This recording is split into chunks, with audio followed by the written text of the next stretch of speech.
আসসালামু আলাইকুম গাইস, সবাই কেমন আছো? আশা করি ভালো আছো। বন্ধুরা, চলে আসলাম আবারও আমাদের বাসার ছাদে। নতুন করে বাসার ছাদ দেখানোর কিছুই নাই, কিছু কথা বলতে চাই। তো কথাটা হচ্ছে, আজকে প্রায় 2-3 দিন ধরে ঘূর্ণিঝড় রেমালের কথা শোনা যাচ্ছে।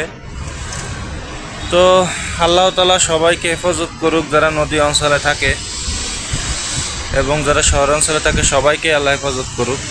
কিন্তু মূল যে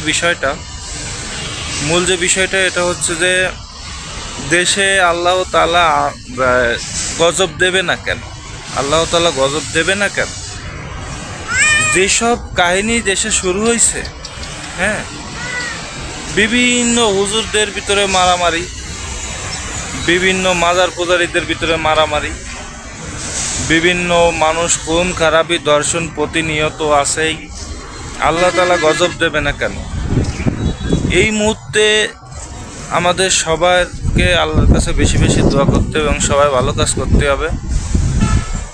তো আপনার ভাবিকে নিয়ে ছাদে এসেছি। আমরা আবার কাপল ব্লগ করি না, আমরা ক্যাপসুল ব্লগ করি না। আমি একা যা পারি তাই করি। তো ছাদের বর্তমানে আমার ক্যামেরাটা সেইভাবে আসতেছে না, আকাশটা খুবই খারাপ অবস্থা। আর আমাদের বাসার পাশে যেহেতু নদী আছে, এই যে ওই যে দূরে যে দেখতেছেন নদীটা, দেখা যাচ্ছে না মনে হয় ভালো ক্যামেরায়। এই যে এই সোজা, এই তাল গাছের সোজাসুজি এটা হচ্ছে নদী। তো বাতাস, প্রচণ্ড বাতাস হচ্ছে। আল্লাহ তাআলা সবাইকে হেফাজত করুক। আর আকাশ যেভাবে মেঘ হয়ে এসছে তা তো বলার বাইরে। আর এই যা আমার দুষ্ট আম্মা সাথে একা ঘুরে বেড়াচ্ছে।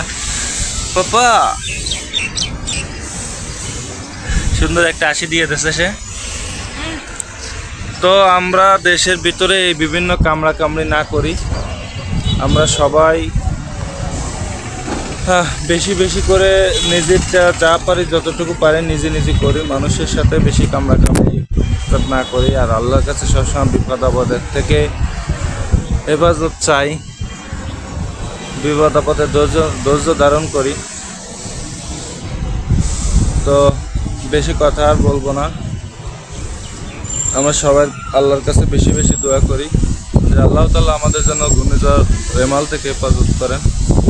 নাম দিয়েছে রেমাল, আসলে তো এটার নাম রেমাল না, এটা আল্লাহর পক্ষ থেকে একটি গজব বলতে চলে। আর আমাদের তো প্রত্যেক বছর এক একটা নাম দিয়ে দেয়, তার কারণ নাম দিতে হয়, নাহলে মানুষ সেটা মনে রাখতে পারে না বলে। কত কিছু দেখবো। তো সবার জন্য দোয়া রইল, সবাই ভালো থাকবেন। আসসালামু আলাইকুম।